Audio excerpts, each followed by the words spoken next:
El duelo comprende todo el trabajo que se hace con el dolor provocado por una pérdida significativa. Por eso se habla de elaboración del duelo. ¿Qué hacemos normalmente las personas con este tipo de dolor? Pues lo escondemos, lo reprimimos de muchas formas.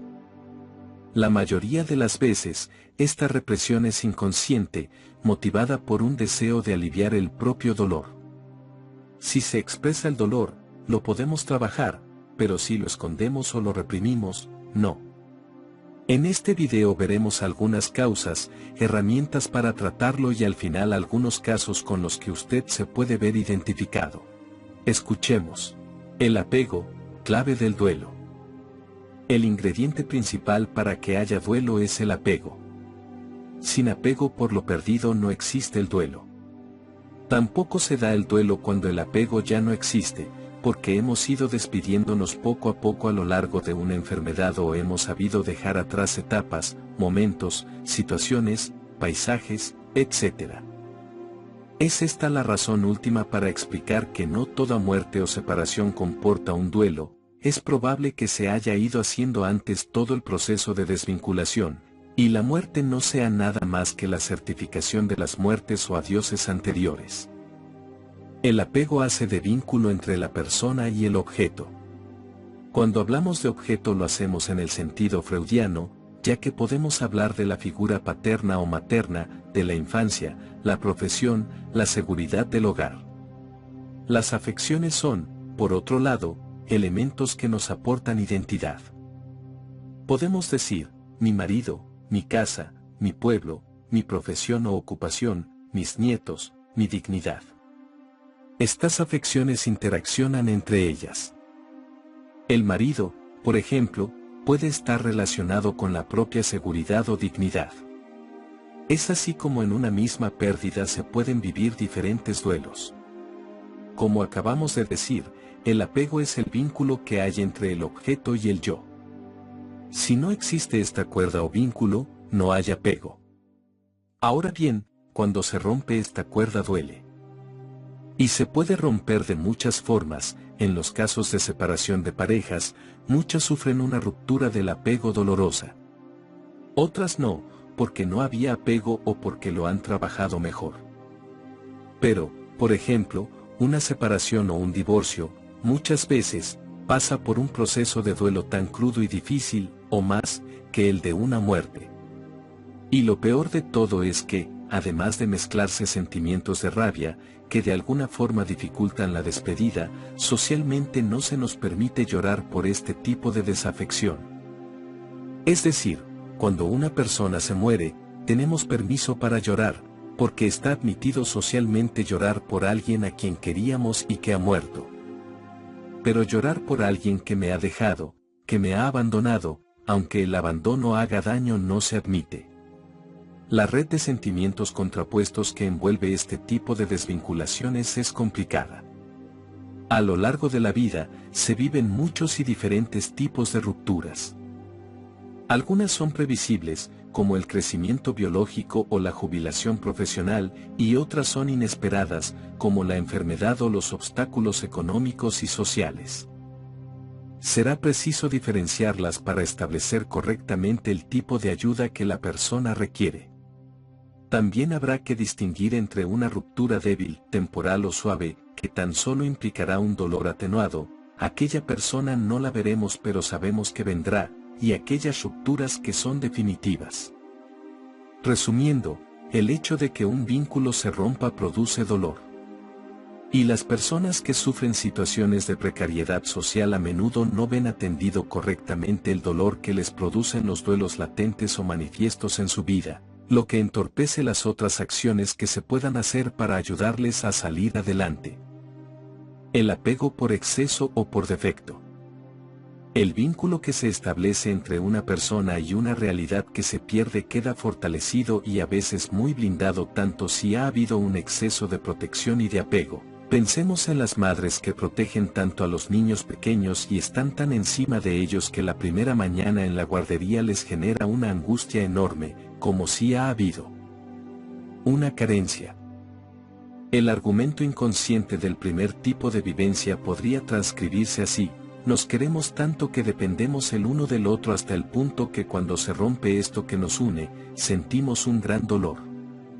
Pero lo que nos llama más fuertemente la atención, e incluso desconcierta, es la realidad del apego por defecto. En este caso, la vinculación con el objeto ha sido deseada y esperada, pero nunca se ha convertido en una vinculación sólida. El mismo deseo permanente de establecer una vinculación ha hecho que el vínculo, aunque es imaginario porque nunca existió realmente, sea vivido como un lazo muy fuerte.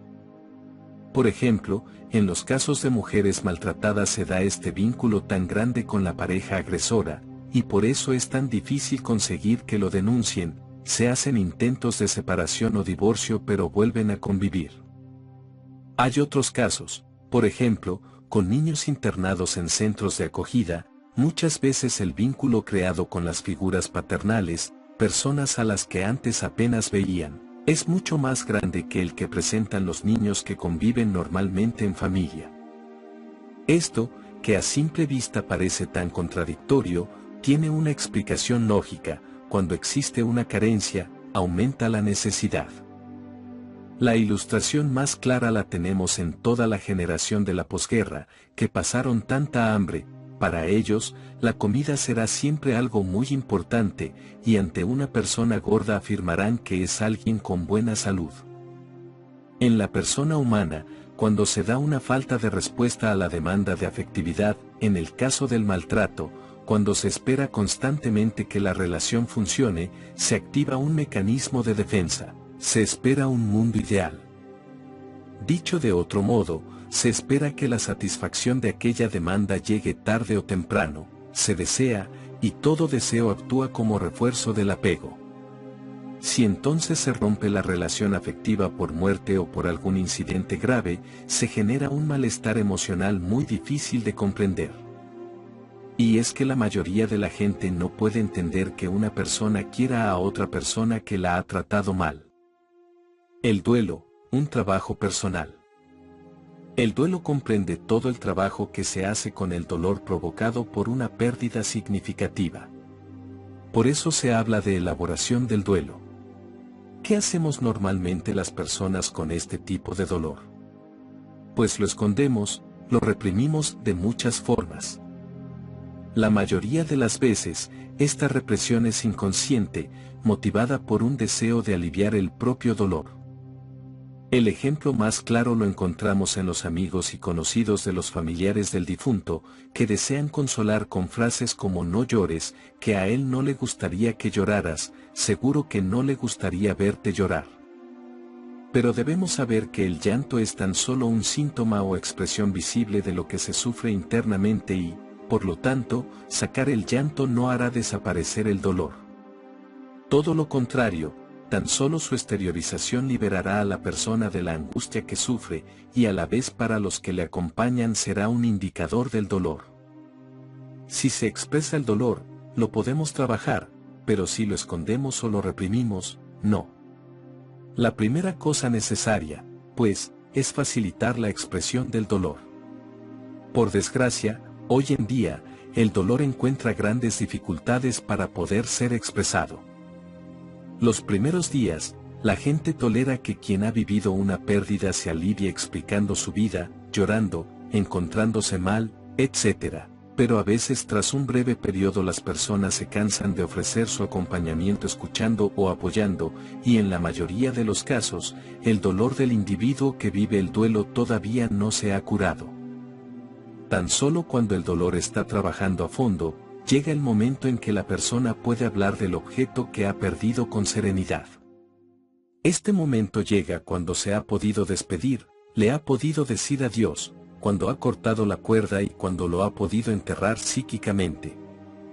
Esta despedida puede costar años. Hay gente que se ha separado o divorciado, y ya no vive con su pareja, pero aún sigue vinculada a ella, ya que oye que la mencionan en una conversación y manifiesta una cierta inquietud. Tampoco puede hablar de ella con naturalidad. Esto indica claramente que aún hay una vinculación. Lo mismo denota la respuesta que formulan algunas personas que tienen a alguien enterrado en el cementerio cuando se les pregunta, cuando llueve, ¿usted cree que su ser amado pasa frío? Sí, siempre que llueve, miro por la ventana y digo, ¡ay qué frío que estará pasando! Todavía no lo ha enterrado. Le han aparcado, como si estuviera dormido. Lo mismo podemos afirmar de la visita recurrente a los lugares que hemos dejado atrás a lo largo de la vida, como sería ir cada día al lugar de trabajo una vez firmada la jubilación. La pérdida debe ser significativa. La pérdida es psicológicamente traumática en la misma medida que una herida, y por tanto siempre es dolorosa. La persona necesita un tiempo y un proceso para volver al equilibrio normal. Para que haya dolor, esta pérdida debe ser significativa. Es decir, si para una persona lo perdido no significa nada, no será necesario hablar de duelo ni de dolor.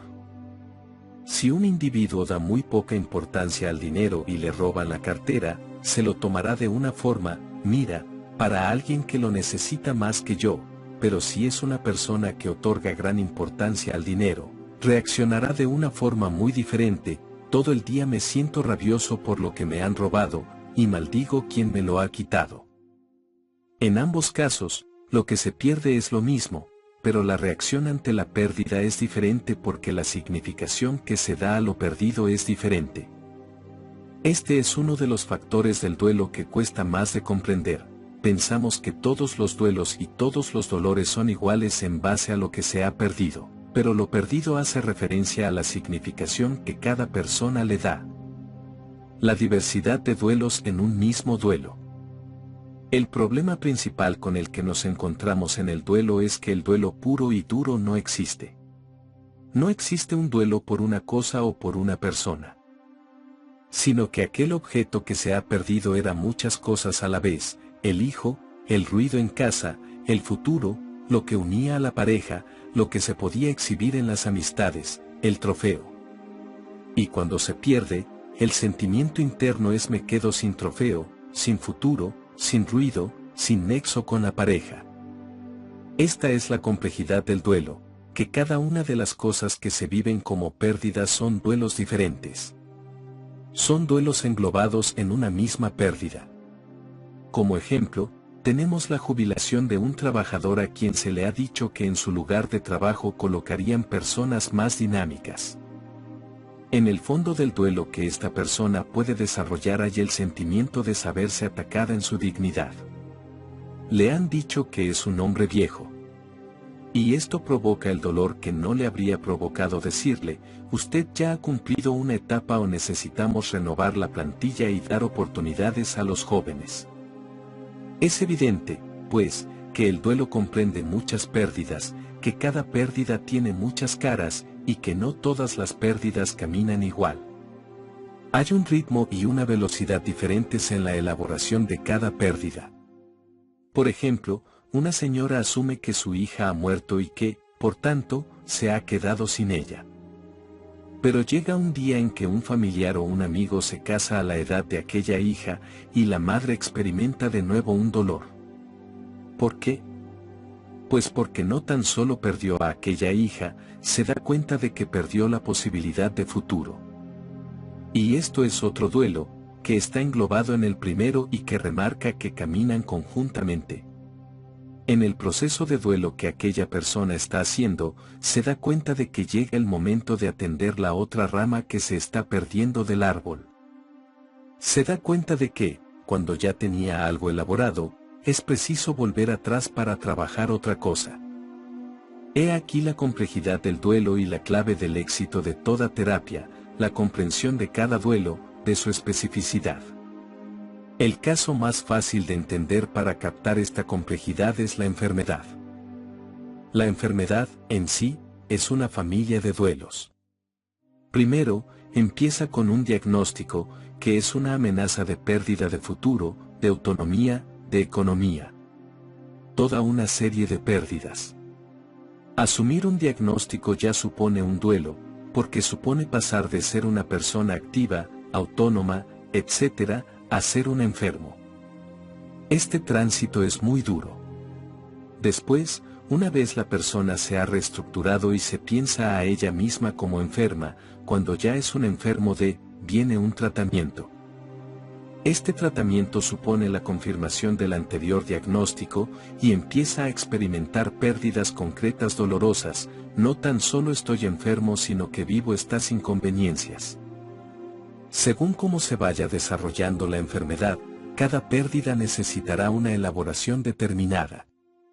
El enfermo, que ya tenía algo asimilado, se encuentra con la tarea de asimilar algo nuevo. Una cosa es que a mí me diagnosticaran que estoy enfermo de cáncer, que me encontraran un tumor.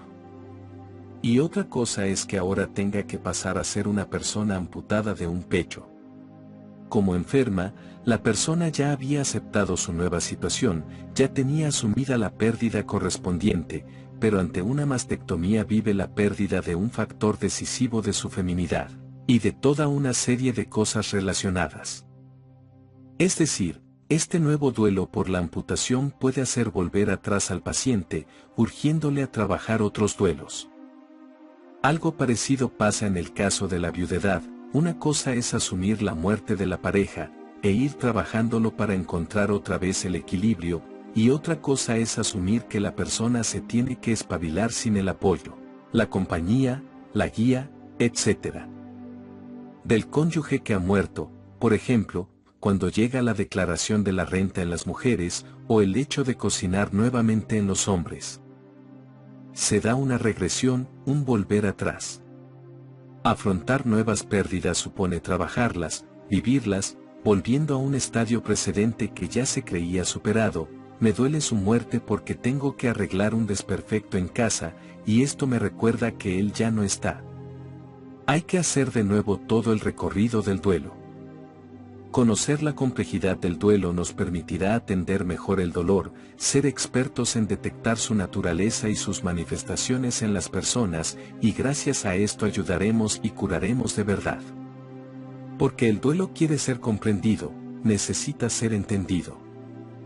Y tan solo cuando los que nos envuelven nos entienden y nos comprenden, es cuando nos curan.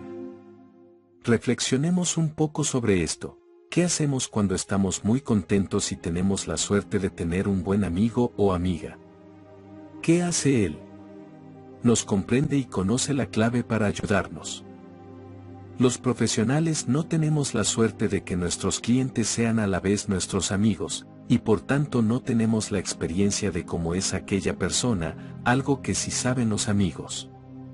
Pero gracias a unas nociones básicas y a unas herramientas válidas, en poco tiempo debemos poder llegar a captar aquellas cosas que captaría un buen amigo.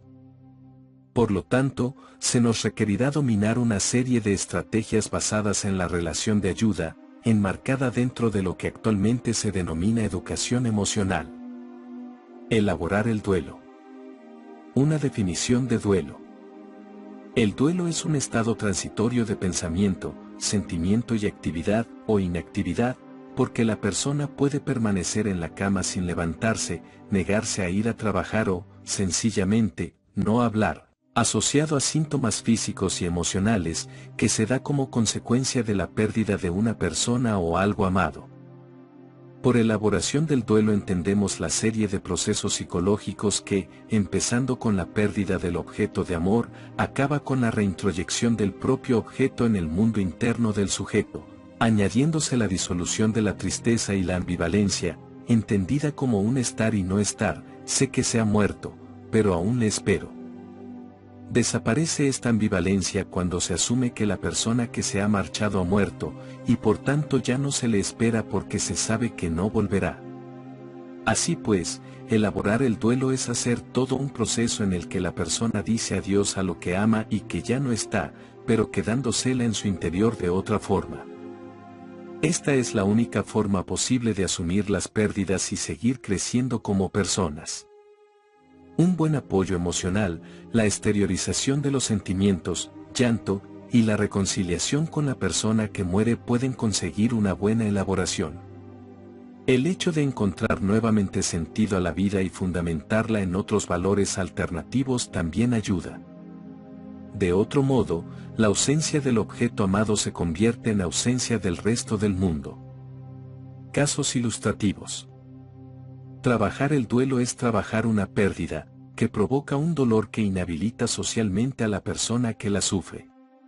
Descubrir qué es lo que se ha perdido con la muerte de aquella persona será un paso a hacer, pero previamente habrá que reconocer la existencia del propio dolor, ya que es una realidad que no siempre se manifiesta abiertamente. Como ya hemos afirmado, el duelo se puede retardar. Se puede dejar aparcado porque haya otros motivos que piden una mayor atención, la supervivencia, por ejemplo. Pensemos en los duelos de los inmigrantes, personas que han dejado atrás unas costumbres, sus familiares más directos, sus relaciones sociales, su idioma, el clima de su país, el paisaje de su pueblo o ciudad. La expresión de sus sentimientos ante esta pérdida queda tapada por la dificultad que comporta la novedad del idioma. Y más aún por la falta de relaciones interpersonales, tanto con la gente autóctona del país de llegada, como con sus propios compatriotas, que también tapan su duelo ante la precariedad de su cruda situación de lucha por la subsistencia.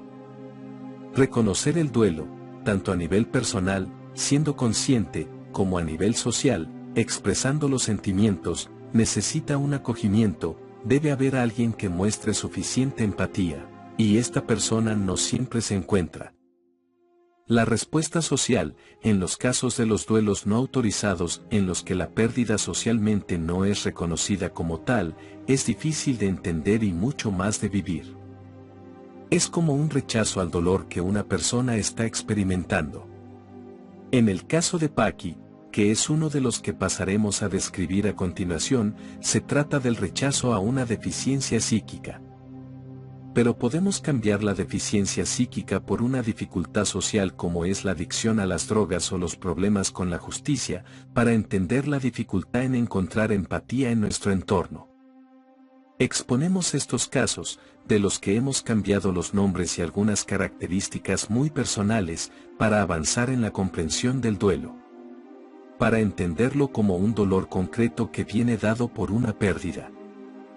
El acierto de los profesionales en encontrar el núcleo de este dolor, en saber hacer la radiografía del sufrimiento, será el éxito del abordaje. Primer caso.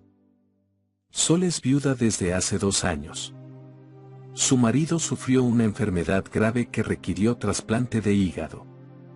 Desde el inicio del diagnóstico hasta la muerte pasaron más de 7 años. En el último año, José se alteraba tanto que la relación entre ellos se hacía difícil. Noche y día, tanto si él estaba hospitalizado como en casa, Sol no le dejaba. Cuando José murió, Sol presentaba un gran agotamiento físico y psíquico. Los recuerdos de los últimos meses en que la relación se había hecho tan difícil se acumulaban. Además, se sentía derrotada tras la lucha que había mantenido ante una enfermedad grave que ella nunca aceptó, a pesar de la información que iba recibiendo de los médicos. En su duelo, no aceptaba la ayuda de los familiares más directos, llegando incluso a mantener contactos mínimos con los hijos, ya grandes e independizados. Los actos sociales de compromiso se le hacían muy arduos y, en algunos casos, dejó de participar en ellos. Después de trabajar las emociones que durante tanto tiempo negó y reprimió, llegó a aceptar la muerte de su marido. Sin embargo, seguía el duelo, manifestando una apatía por el mundo externo, las relaciones sociales y la normalización de la vida, compras, reformas en la vivienda, retorno a la vida lúdica de sus aficiones. Durante el tiempo en que participó en el grupo de autoayuda hablaba de vez en cuando de la venta de la pequeña fábrica que, a raíz de la enfermedad de su marido, habían tenido que cerrar. No se veía capaz de firmar la venta de la fábrica. El tiempo pasaba y los compradores querían una respuesta. Descubrieron que la fábrica había sido, por decirlo de alguna forma, la placenta de toda una vida y de toda la familia. Había criado allí a sus hijos desde que eran bebés, allí comían y vivía toda la familia, ya que la mayoría de los hijos habían trabajado en la fábrica. Se podría decir que la muerte del marido ya la tenía asumida, pero no la de la fábrica, que representaba la parte más importante de su vida y de su historia familiar y personal. El cierre de aquella etapa de su vida no estaba hecho. Era necesario, pues, hacer también el entierro de la fábrica. De hecho, le costaba ir a visitarla. Otra señora viuda del grupo se ofreció para acompañarla un día a llorar en aquel lugar. Ambas, sin decirlo a nadie, hicieron una excursión y se llevaron la comida para poder pasar toda la mañana allí. Me hicieron saber que lloraron juntas acariciando las máquinas. Se pudieron despedir. A partir de aquel día Sol hizo un clic. Empezó a reorganizar su vida sin su marido y a establecer las relaciones familiares y sociales. La venta se firmó. El duelo de Sol por su marido era el duelo por toda una vida, donde la fábrica era el símbolo que la representaba. Si trabajar el duelo es trabajar el dolor que produce una pérdida, esta, a pesar de producirse por la muerte de una persona, es mucho más compleja y es preciso descubrir dónde está la fuente de este dolor. Cuando llegamos a la causa, de la que muchas veces la propia persona no es consciente, podemos iniciar la curación y el restablecimiento de nuevas relaciones. Segundo caso. Carmen es una mujer que poco después de casarse se quedó embarazada. La gestación no presentó ninguna complicación, se preveía un parto normal. En el último momento, sin embargo, ya en la clínica y justo antes del parto, los médicos se dieron cuenta de que el niño no presentaba señales de vida. Le practicaron una cesárea, y la sedación impidió que ella lo viviera lúcidamente. La familia y el personal médico pensó que lo más oportuno era que ella no viera al bebé muerto, o mejor dicho, aquello, tal y como, durante más de 30 años, la madre de Carmen y otros familiares han estado mencionando al hijo muerto. El entierro también se hizo en secreto. Ella, durante 2 años, sufrió una depresión mayor, de la que fue tratada. Pese a que los síntomas se atenuaron, Carmen no volvió a tener relaciones con su marido. Y también somatizó el dolor en enfermedades crónicas que le han inhabilitado para el mundo laboral. La buena práctica médica de su ginecóloga actual le hizo venir al servicio de atención al duelo, intuyendo que detrás de una serie de síntomas había un duelo no resuelto. La terapia consistió en dar entidad a aquello, a su hijo muerto, para el que ella había escogido un nombre, Juan.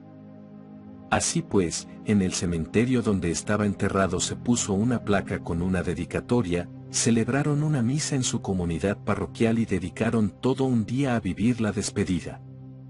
A partir de ahí, algunas de las enfermedades de Carmen empezaron a mejorar y llegó a cambiar su forma de vestir y empezó a establecer relaciones sociales y lúdicas.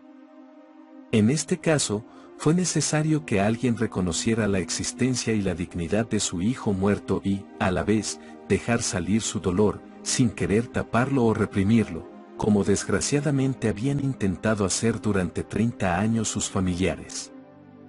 Tercer caso. Hacía un año que Manuela había tirado las cenizas de su hija, Paqui, en la bahía de Roces, y aún se sentía incapaz de decir que su hija había muerto. La palabra muerto /diagonal a la acerca a una realidad que le duele, la pronuncia a media voz y llorando, como suplicando que no se la hagamos decir. Su esposo, Antonio, es quien le acompaña al servicio de atención al duelo y allí donde tenga que ir. Él era quien recibía la información directa que daban los médicos cuando operaron a Paqui y cuando le trasplantaron el corazón. Siempre supo y comprendió que su hija tenía muchas posibilidades de morir joven. Paqui tenía algo especial, aún más remarcado ahora que ya no estaba.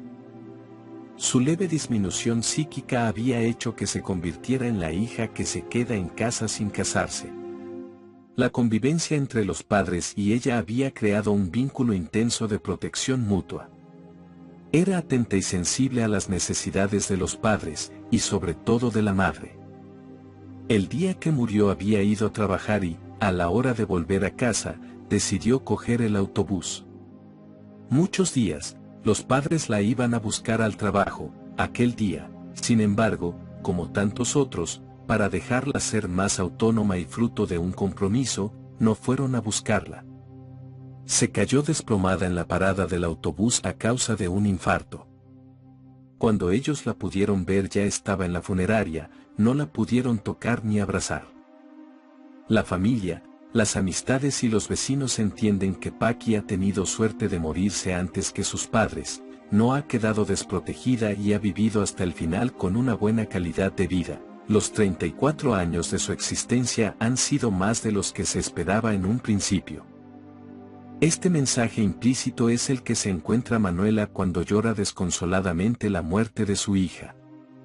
Para la madre, estos argumentos tan racionales le son una orden: todo esto te debería servir para que entendieras que tu hija tenía que morir y, por lo tanto, comprender que el dolor que muestras es desproporcionado. A raíz de todo esto, ha aprendido a reprimir las muestras de dolor ante la gente e incluso ante Antonio, su marido. Tiene que llorar sola cuando nadie la ve. Para el resto del mundo, el duelo que hace por su hija es absurdo. Se puede decir que su hija, de alguna forma, ya estaba muerta antes de morir, porque era una persona inútil. Esta percepción que Manuela siente cuando le dan todos estos argumentos le hace más daño que la propia muerte física de su hija. Llorar un dolor que los otros no dan por válido hace difícil experimentar consuelo, porque no se encuentra en ningún lugar. Manuela no quiere que su hija se muera, vuelve constantemente al día y al momento de su muerte, sintiéndose culpable de no haber estado en la parada del autobús por salvar a su hija. Sin haberla visto, se la imagina estirada en el suelo y vive el abismo de la distancia que la separa, la distancia entre Paqui, inconsciente en el asfalto, y ella en casa sin poder ir a rescatarla. Cuando se hizo la vela en el tanatorio, todos los presentes estaban pendientes de la madre, la protegían mirando que no estuviera muy cerca de la urna mortuoria. La despedida que no pudo hacer en la parada del autobús ni en el hospital, tampoco la pudo hacer allí. Ahora, pasado un año, aún no la ha hecho. Paqui, en alguna ocasión, había manifestado el deseo de ser incinerada en caso de morir, y así se hizo, respetando su voluntad. Manuela ya veía bien esta opción, los cementerios nunca le han gustado, y su hija no está en el cementerio, no está en el lugar de los muertos. No sabe o no se atreve a saber dónde está. La sigue buscando y esperando cada día, cuando se despierta sin ganas de nada, muy fatigada, porque se va a dormir con la tristeza de comprobar que aquel día tampoco la había visto. La habitación intacta de la hija, incluso con los frascos de colonia empezados, es el lugar de Paqui. Misteriosamente, parece que esté ahí. De alguna forma, la habitación es la cosificación de su hija. Allí sí que la puede tocar y acariciar. A pesar de que es el lugar más significativo de su hija, también es el lugar donde más la echa de menos. Siempre que puede se encierra a llorar en la habitación. El otro día una nieta se puso a jugar con uno de los peluches de Paqui. Manuela no pudo soportar cómo la niña estaba tratando al muñeco. La vida ha cambiado, cuesta seguir celebrando las fiestas donde hay que estar alegre, cuesta encontrarse cara a cara y día tras día con la gente que no ve bien que se llore durante tanto tiempo, cuesta ir a los lugares donde antes estaba Paqui y ahora no está, cuesta preparar aquella comida que tanto le gustaba y que no se la puede comer. El día a día es una lucha porque lo que pasó no puede ser cierto. Asumir el paso hacia la muerte de Paqui supone un desprenderse dolorosamente de la hija, cortar los hilos que durante la vida la protegían y que ahora no son necesarios. Este paso necesita un tiempo y un llorar. Cuando nadie no nos acoge el llanto, se reprime y se estanca, provocando aún más impotencia. Los grupos de duelo son este espacio donde las personas nos acogemos y nos comprendemos, donde vamos curándonos, los unos a los otros, las heridas, donde no nos da vergüenza decir lo que sentimos aunque los demás nos digan que basta de tanto llorar. A Manuela el grupo le hizo sentirse mejor, y ya es capaz de decir que su hija murió, aunque tan solo lo dice de labios hacia afuera. Pero se lo dice a ella misma y algún día lo irá entendiendo. Hemos llegado al final de esta lectura, muchas gracias por haber llegado hasta aquí. Y no olvides este consejo, no hay que entrar en campos de batalla, porque el que lucha se debilita y un poder debilitado no es poder. Si te gustó este contenido, suscríbete y comparte para seguir creando más material.